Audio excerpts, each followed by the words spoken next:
Hi, this is Zoe Routh, and this is the Zoe Routh Leadership Podcast. I love to work with CEOs and their teams on people stuff, the tough stuff of leadership, and the most rewarding part of leadership.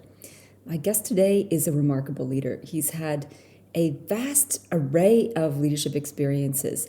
He is currently the executive officer for the Australian Medical Students Association, which is a peak body for 17,000 medical students across Australia, and a staff of 250. So this is a complex, big organization. His name, by the way, is Adrian Armitage.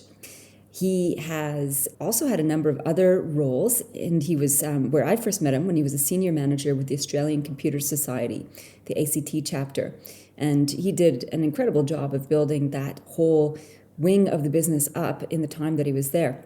And when I first met him, I was struck by how dedicated he was to his job and in terms of being of service to its members. And I think that ethos has carried him through to his current role in the Medical Students Association. He is a strong believer in the power of people and of connecting people. And I've known him to be a consummate networker and a very humble man to boot. Not only that, but in this interview, I discover how wise he is as well. And I'm delighted that he shares his experience with us. So, if you enjoyed this podcast, please share it. Send it along to somebody by pressing the forward button on your device to share it with somebody who would benefit from the insights of somebody who's lived far and wide, including being global marketing manager for Cambridge University. So, he's been all over the world. He's had all sorts of different roles. Let's do it. Adrian, so good to see you. Welcome to the show. Yeah, good to see you, Zoe. Thanks for inviting me on. You have such a wealth of experience in different contexts as a leader. You know, there's the university sector in the UK, and then there's computers here in Australia, and now the medical world. Tell me, what's been a significant highlight for you over your journey? Well, it's been a journey of just wonder and excitement. I think that if you approach business and life and leadership and so on, it's a matter of that we can learn from the various different areas we've been in. So I've been really blessed, I suppose, to encounter some beautiful people around the world and work with some of the best people in their fields, whether, as you say, in the education sector through Cambridge University and or working with some quite fascinating cultures involved in multi different countries, Russia and Canada, and Yeah, they're strange, those Canadians. strange those Canadians, those Canucks. But yeah, the what you can see about people and be open to their different way of looking at life. It's just been a fascinating journey. But even the agricultural sector, I spent 4 years there working with farmers and so on, and they don't take rubbish. They're very straight shooters, and they'll look through things quite easily. So it's been fascinating to see the wealth and the knowledge and the experience that comes from these different sectors. I'm very curious about Russian view of the world compared to Australian view of the world. What have you noticed that's different? Well, I think Russia's gone through a bit of an evolution over the years, and I think that with the removing a lot of the barriers helped. It helped open them up to other points of view. The Russians that I dealt with, like I dealt with a 6'7" former KGB operative out of Vladivostok, who was heading up my operations in Russia to roll out across 25 cities. And it was fascinating. It's 4 time zones in Russia. Why were you dealing with a KGB agent? Well, he had retired from being a spy, and had started up a business in the educational sector in Russia. And fascinating fellow. And he went out as a businessman. He started up his business, and he went out and greeted the 25 different centres he was setting up right across Russia, across these 4 time zones. And of course, the tradition over there is that you have to drink vodka every time you seal a deal. Oh my God. Now, he was fit as he used to swim in the Vladivostok in the frozen waters there. So that would really wake you up very quickly. And of course, he had these bottles of vodka, and he'd say, "My liver was a sacrifice for the greater good." But yeah, it just the challenges that the rest of us don't appreciate, that Russia is just not one peoples, it's multiple different cultures and peoples right across Russia, and just how you have to handle a rollout of that sort of magnitude is quite fascinating. What I learned from him was incredible.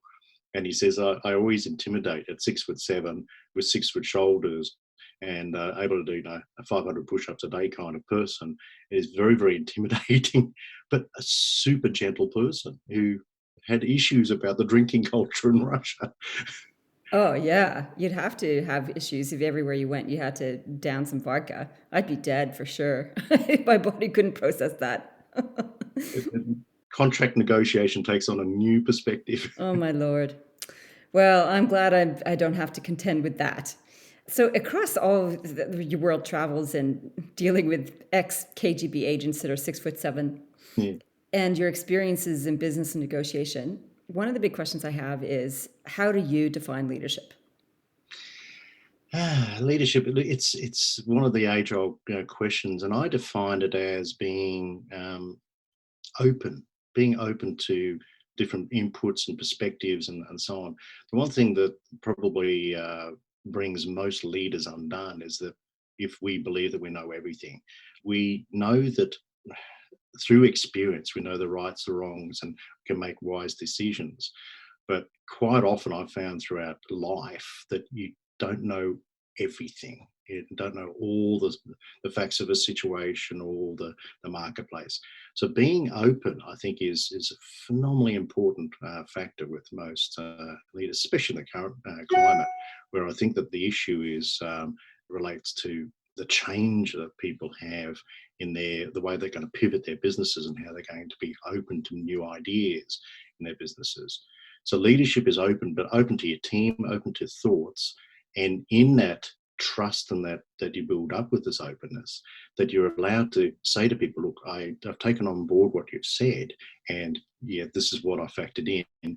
And it gives you an opportunity to go back and say, look, these are why I've gone a particular path rather than what's been advised. So it doesn't mean that you just say yes to everything. I think openness and yes are two totally different factors.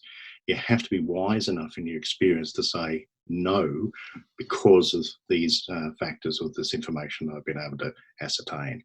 Or you've got to make a decision. So you've got to be firm on that as well. So leadership is quite that balancing act of the openness, yet making that wise decision based on the information you got from the openness. Yeah, I love it. So it actually speaks directly to my new book. Here we go. Here's a subtle promotion, People Stuff. Awesome. Thank you. Where I explicitly talk about that balance between wisdom and compassion. And how you've described openness, I've substituted compassion, which includes an element of being open, understanding about what's going on for people. And the wisdom piece includes being open to new ideas and consulting. Before we go on, I have a question about wisdom. You said there, the balance between wisdom, you need to be wise and to be open. How do you gain wisdom? I think wisdom it comes from experience. I've seen some very intelligent people, very academically intelligent people who based on just pure facts, made very poor decisions on things. So the wisdom obviously has always been that other element that's been hard to teach people and so on. It's one of those true defining qualities within leaders is the fact that throughout our life journey, and I've had a fantastic journey from a journalist through law, through to management and then global management and so on. To me, I would never have envisaged where I would have gone in my journey. But that journey was because I was open to new experiences, new ideas, and learning opportunities. And I think, like your books and Zoe, there's a way that we can read about and enrich our knowledge and our minds about different perspectives. So it's not just the academic, I know 1+1 and all that sort of stuff. It's more of the, I've made mistakes. Absolutely, I'm fallible. And that is one of the key things that I should possibly put right at the top of my resume is I am fallible. Have I made mistakes in life? Absolutely, I've made mistakes in my life. Have I been afraid to then go out and do other things, having learnt from those mistakes? No. And I think that every business leader and every person out there can look to the inspiration of others who have made mistakes, learnt from them, and then gone out and improved in the next process. The wisdom comes from that learning process. And, what concerns me is where people become so risk averse within companies or risk averse within government departments and agencies and so on, that we get to the point where you're sort of stymied, you have no ability to move forward. In this current climate of huge risk, absolutely, we have to support new thinking, support new ideas, and make wise decisions on who to go out there with. So wisdom is probably even more important right now than probably any other time for the last 100 years. Where are you seeing wisdom around us? I think there is an openness to the fallibility and there's a realization, I suppose, that just because we did something last year or 6 months ago or whatever in a particular way does not mean that that is the way forward. I think there is some discussion politically and discussion within business circles and around the corner that coming out of this pandemic, whether it's now, whether it's in 6 months or in 2 years' time or whatever, I think that there's a golden opportunity for all of us as business leaders to say, well, okay, how do we reinvent ourselves? And the thing that I was putting off for years and years as a business leader or as a team in a company, do we now take the opportunity? Do we say, okay, we've all stepped back, we've shut down, we've gone home, we're now coming back. What can we do to improve the processes going forward?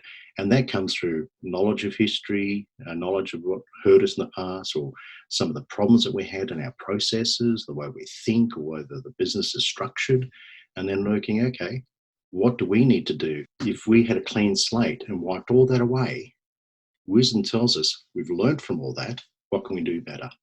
And I think that's absolutely critical right now. The different industrial revolutions over the years, you saw your dinosaurs that didn't change, died, and the new industries and the new way of thinking thrived. So Australia is absolutely perfectly positioned to think, okay, let's do it differently. Yeah, I think you're right. I think Australia is well positioned to create something new individually and collectively. And we have a lot of valuable resources and a strong ethos of collaboration and collective wisdom, which is we're really fortunate to be here in that. One of the things that really stuck with me many years ago, I was working for an agricultural business headquartered out of Racine, Wisconsin, in America. And they always said about Australians as leaders, we were the horizontal leaders. In other words, because we're so low in resources and number of people and so on, we tended to have leaders that had 4 or 5 caps on their heads. So that sort of Jack and Jill of all trades gave us this beautiful breadth of experience and knowledge across multiple departments. Over in America and Europe and a lot of the Northern Hemisphere, big conglomerates, they all became siloed and became specialist within their particular fields and could have a career path within that field. It meant that they lost this horizontal transient kind of experience, and they used to swap people around purely to try and gain what Australians got as part of the natural order out here. So I think Australia has this competitive advantage that we have this ability to think horizontally in our businesses and understand all the different divisions, departments, the sales, the accounting, the law, all those different components, the people management and so on, and say, we've got a lot of CEOs here. That's a really interesting observation. And I think the practice of having people shop around into other roles within an organization is not fashionable anymore. Like, I don't think it's as done as it might have been in the past, except for, as you mentioned, agriculture. Agricultural, like farmers, food producers in particular, are so adaptive. And I worked with one company, the Australian Agricultural Company, and they have a number of different stations, and they routinely move people around so you can get a taste of a different manager, a different style, a different process, and different ways of doing things.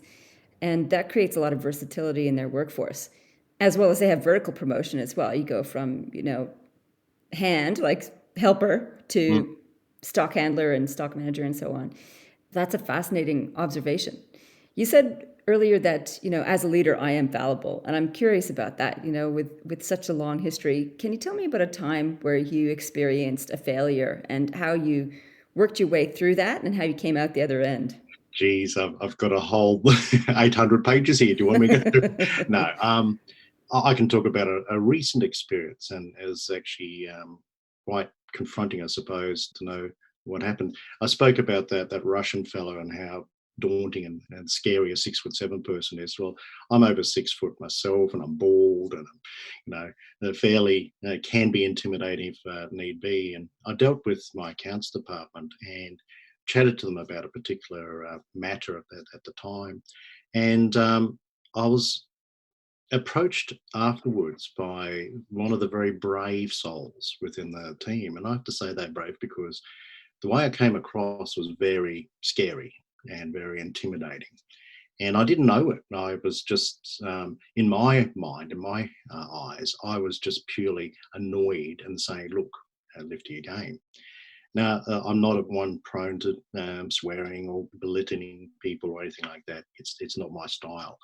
But to then find through another person's eyes that I'd actually put a bit of fear into the team made me realize that there's different ways to actually approach a particular situation. And I actually didn't know all the facts of that particular matter or those series of matters. So it was to me to be open and approachable enough that this person could actually give me that valuable feedback. And I think that the fallibility, if we go in there and say, no, we're right about everything and so on, that reputation or the way that we behave becomes very much a sledgehammer in the relationship between the leader and the manager and the rest of the team. The team there want a job. They actually want success. They actually want to join and benefit together in that success. So I think that to go to them and say, no, I want this, that very tyrannical kind of approach, or this annoyed, scary kind of approach, absolutely sends that ripple effect through the team. And there's a balancing between I have expectations, but it's how that's communicated, I think, is really the lesson that I learned out of all that. So the improvement for that system was to actually go through, find the actual facts, the behind the scenes, the why as to what actually occurred before I started saying, oh, I need this now, kind of thing. And I think that's really important to know that I should not have approached it that way.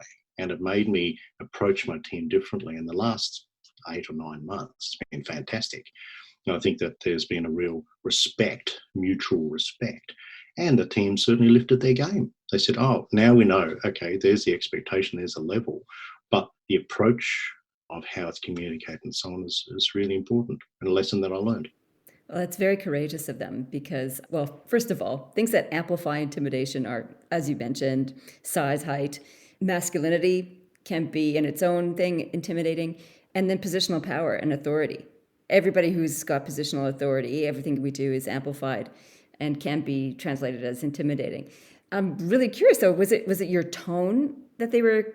It was your tone as opposed to the Yeah, specific message, or both? wasn't the words, it was the tone and intensity. And Ah. you know me well enough, Zoe, over the years I'm a fairly passionate guy. So I can get fairly, intense in my conversation. I think that that's something that I need to take notice of more when I'm actually communicating with people. Wow, yeah, and that's really hard to have the mirror put up. Well, it's hard to put our own mirror up, I should say, and really does need that outside reference to say, "Hey, that tone was not so great." Well, good on them. That's really useful. So, as a leader, like you've been in so many different contexts, yeah, how do you define success, and has that changed over the years?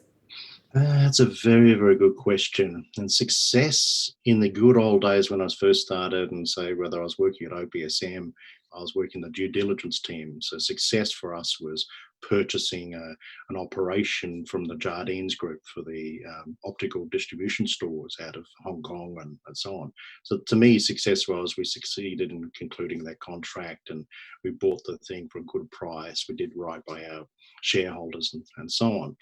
So that's one I've now got to know as being a very two-dimensional kind of success. That's very dollars and facts. And yes, every business needs to be successful, But I think that success is far broader than that in true leadership and true management style.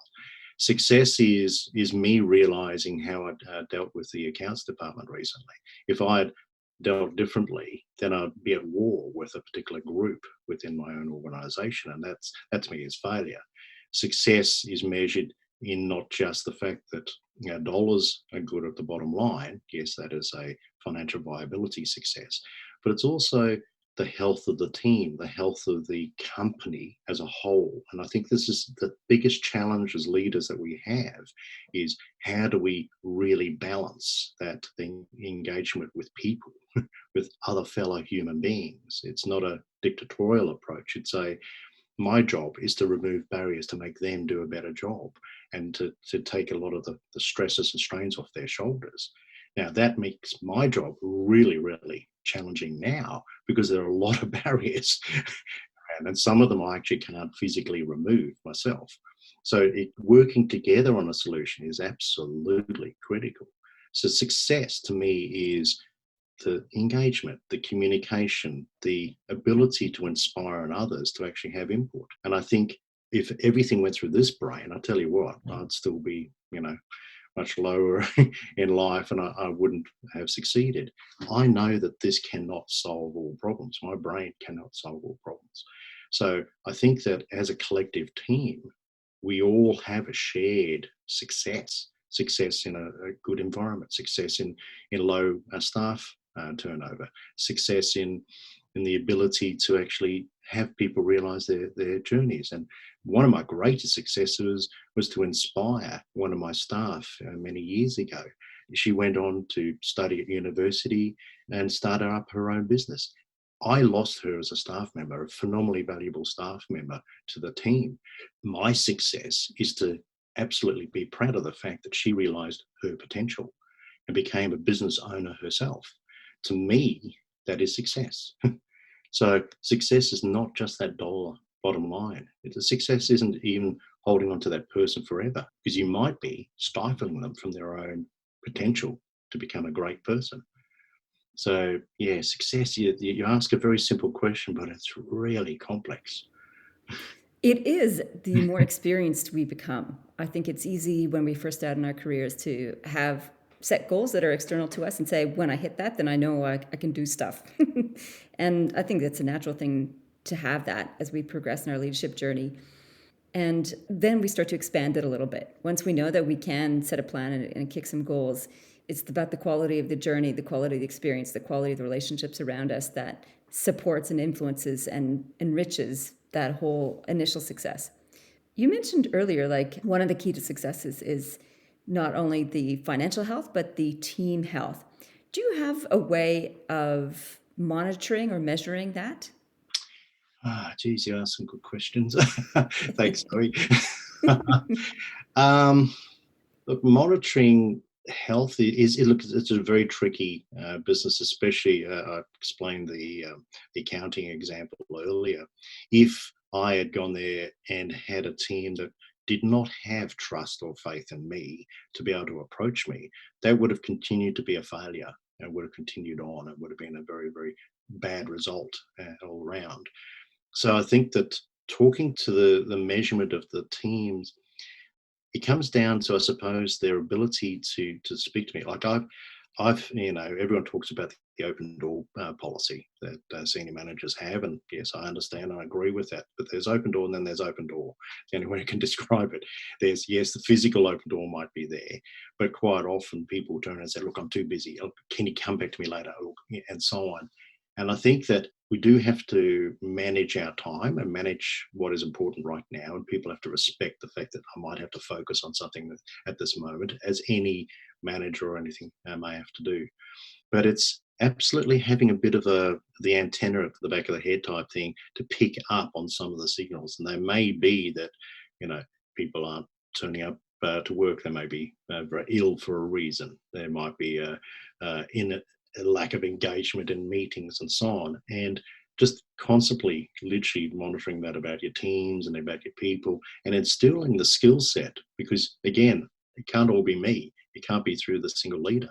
It's empowering and training and skilling up, and using your books to actually go to people and say, look, have a read of this, have a think about how you're engaging with your team and how you're managing your staff. It's that empowerment is phenomenally important in the measurement of whether the team's successful. I've seen siloed teams that felt that they were under attack all the time. And what it was the particular leader at that time was, no, it's my little kingdom, my little fiefdom. I'm going to look after these people. And in what they did, they just basically isolated themselves from the rest of the organization. The rest of the organization reacted to that. Their team felt that they're under attack, and that became in the DNA of the organization. It meant that that team weren't trusting, weren't willing to go out and weren't willing to talk to people. I think that's important to realize just how destructive that can be. And what was required in that particular example of how that was resolved was, in a friendly gesture through a neutral party, the manager was approached and then walked through some of the reasoning as to their conduct and their team's conduct. And then from that, an explanation of how that was received the other end by giving them a chance to actually see it from the other end. When that occurred, there's a far greater realization, well, we're actually part of both the cause and and the recipient. And there was blame on both sides. But at the end of it, I think there was an awareness, there was a trust, and there was a willingness to actually impart and empower and to teach and train that manager and their team. It ended up being that we resolved it. And that was, in my case, an example was in Taiwan. So I had a particular team in Taiwan who literally came to me one day and said, well, we want to sell the competitor's product. So I knew that there was actually a bit of a problem there. Oh my God, that's a big problem. They became one of the best teams globally for us, and absolutely passionate once it got to the base and the heart of the problem and how they were being treated by the rest and what they felt. So we are human beings, and I think it's really important to notice these issues and work on a specific subject at the time. One of the things I believe is people problems, when they surface, are not generally personality problems. They're often systems problems, a structure of an organization or a process that can drive that. It certainly sounds a little bit like that in your Taiwan example, where your team was motivated to have good results and that caused a problem. And then they built up behavior around it to protect themselves. Well, one of the greatest things that ever impacted me was I was very fortunate to meet General Cosgrove for dinner one night. And I know, I was sat there. Name dropping. Yeah, name dropping, absolutely name dropping. And I would be absolutely drop his name anytime. Quite an inspirational human being. And he explained to me that with our Australian Army and Australian military, that the soldiers are fed first and served first, the generals last. And I said, well, why? I thought you'd be the leaders. And it's because the generals know, they came up through the ranks, they know the soldiers are putting their lives on the line, that they are the reason we will win a battle or lose a battle, not the generals. The generals will by all means have their input and so on. But it's the courage, the bravery and of the front line that actually serves the entire military. So they are served first. And it's that respect and it's understanding of where everyone actually works together. And the soldiers know this and know that, this is the order of things. I think it's quite an inspirational way of looking at when you're a business leader, your staff are your front line. Your staff are there handling the complaints from their customer or the delivery issues or whatever. And it's actually your ability to empower them or to look after them and to make them stronger and better and more motivated actually has a healthy, successful business. That's a great story and a great insight. And I was thinking, like, what is the business context where you feed your frontline soldiers first, and you just said it there, setting them up to be empowered so they're getting feedback, they're getting development and encouragement to be successful in their own right. I'm curious about leadership practices that sustain you. So it's a big job. Leadership is hard. How do you look after yourself? What are some practices that keep you showing up day after day? Especially like something through a pandemic. No one as a leader signs up, hey, put me at the helm during a pandemic where there are no clear answers, no clear paths.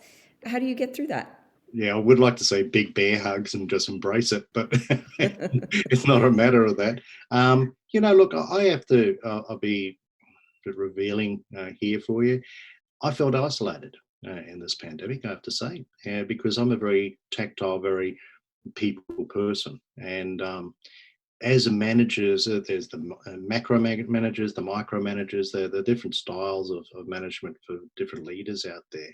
And quite often, various managers love that finger on the pulse kind of stuff.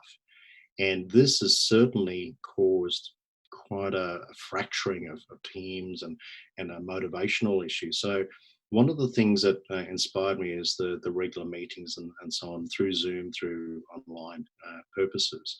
And you said earlier when we first started our meeting, oh, you're all dressed up, you're in a suit and all that sort of stuff. That's because it's a mindset thing with me.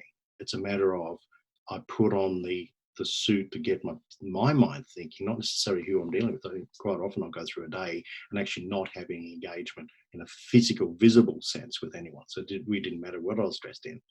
But it's more of a how does that help me keep my mind on the game and on the business? And one of the things that really helped, and we've got a series of every morning, there's a around the water cooler catch up. Hi, how you going? How's Mother's Day? How's the weekend? What's up tonight? Bloody cold this morning, all that sort of stuff. And I think that general chit chat, we're not talking business, we're not talking anything else.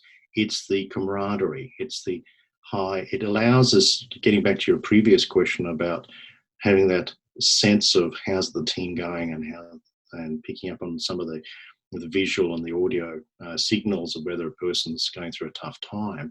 That's how you do it. You've got to keep somehow that connection, whether it's through the video screen or whether it's on phone calls or emails and so on. It's just keeping a wary eye as to the health of your team.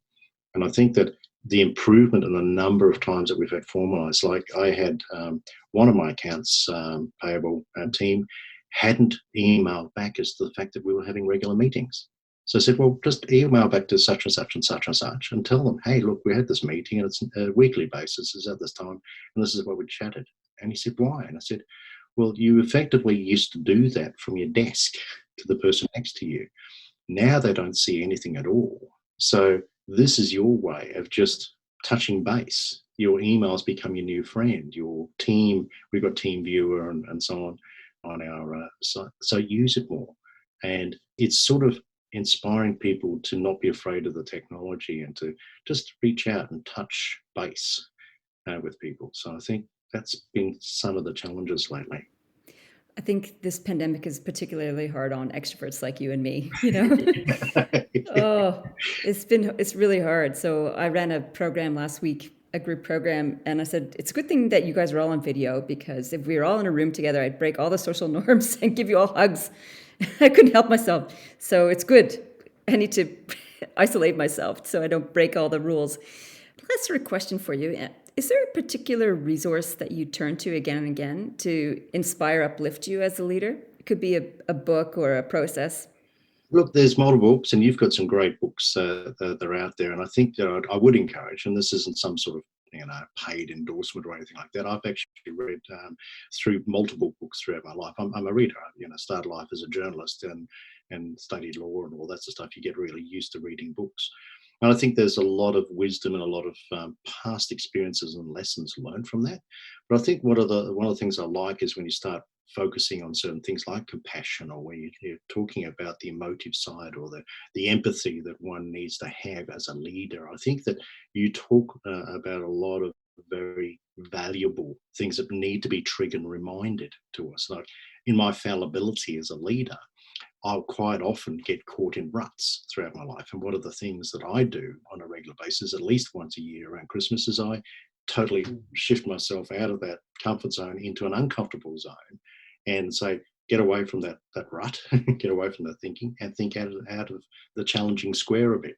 And I think that that's part of our things about whether it's reading, or I look at Richard Branson and I look at some of the Ariana Huffington and so on.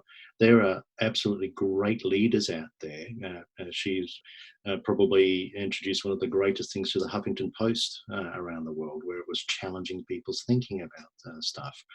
You don't have to always agree with the people that you're dealing with, but look to them as inspiring you to get out of that rut and get into more of a let your brain percolate about, can I do things better for myself, for my team, for my company, for my family, for my friends. There is always ways of actually learning from multiple sources. There are podcasts, there are YouTubes, there are all sorts of things that are out there that I think we're a very resource rich world now, where I think that people can actually learn if they're willing to. I think that's the critical part at the end is read the books, listen to the podcasts, get onto the YouTubes, go and learn from other people's lessons. So many people have made mistakes that you don't have to make to learn that wisdom yourself. I think I could be using YouTube better because the only thing I'm using it for right now is to watch funny videos. Cats. No, it's not of cats. One of the things I've discovered is honest trailers. So it's like right. a satirical interpretation of movie trailers. And it's cracking me up. So it's serving a particular purpose. It's not exactly meant for learning or shifting insight, but for amusement. Can you give me an example recently of something you read or listened to or watched that went ping for you? Look, I think there's been a lot of examples recently about COVID itself. Talking about your humour. Humour is a great way of learning something these days. And I looked at the New Zealand police YouTube examples recently about COVID. What it said, it was endorsed by the New Zealand police, but it wasn't necessarily had New Zealand police officers in it. But it was an absolute tongue-in-cheek look at how the police force in New Zealand was reacting to all of this. Well, we need to have a community, but everyone's isolated, and all the, the ironies of a lot of the messaging that was going out there. And I think that very tongue-in-cheek allowed people to laugh, but also get the message about what is happening. And I think one of the things I can learn from that is that I need to use humour more in the stuff that I do. One of the inspirational things about my team at the moment, they're all the future doctors of Australia. There's 17,000 of them. And I think to myself, they are all the average age of 23. And I think, they reach at a beautiful time in their life where things can happen, things can be done. And I spoke earlier about the inspiration of 1,300 odd of them all putting their hand up to volunteer to work on COVID. To me, I learned from that. But the funniness and the humour that came through in a lot of our examples, we ran a thing called the Vampire Cup just recently. And that sounds very dodgy for a bunch of medical doctors. And that's where all of us basically put our arm out and donate blood. And there was a challenge across 22 colleges for this Vampire Cup and the vampire badges. And I thought, how good is that? And all the different universities, the medical universities around the country, are all vying for giving more blood. And I thought, in a time where people haven't gone to the Red Cross and people are still getting sick and still need blood and so on, I thought, what a great program that inspired me amongst my own medical students. And I turned around and went, wow, good on you. Did you get the Count Dracula Award? No, ANU though, which I'm through the Australian National University, it looked like we might win. So fingers crossed, keep more blood, drain yourself dry. That's all I say. I love it. Adrian, thank you so much. It was a pleasure listening to your stories and hearing your insights. And I count it as a special privilege to count you as a friend and a colleague. So thank you so much. Absolutely, Zoe. Thank you so much. I am just so loving this series of interviews of experienced and seasoned leaders. In this conversation with Adrian, my key takeaway was this whole idea of humility and carrying with us the thought that I am fallible. And by this, we can stay open and curious to learning opportunities and seek out feedback from people. I mean, it's one thing to have a staff member be brave enough to give it to us, but to seek it out and be open to it is one way that we can be better at our jobs. And I think that's definitely a key takeaway for me. So if you enjoyed this, please forward to somebody that you care about who would enjoy hearing Adrian's wisdom as much as I did. In the meantime, lead well, live well.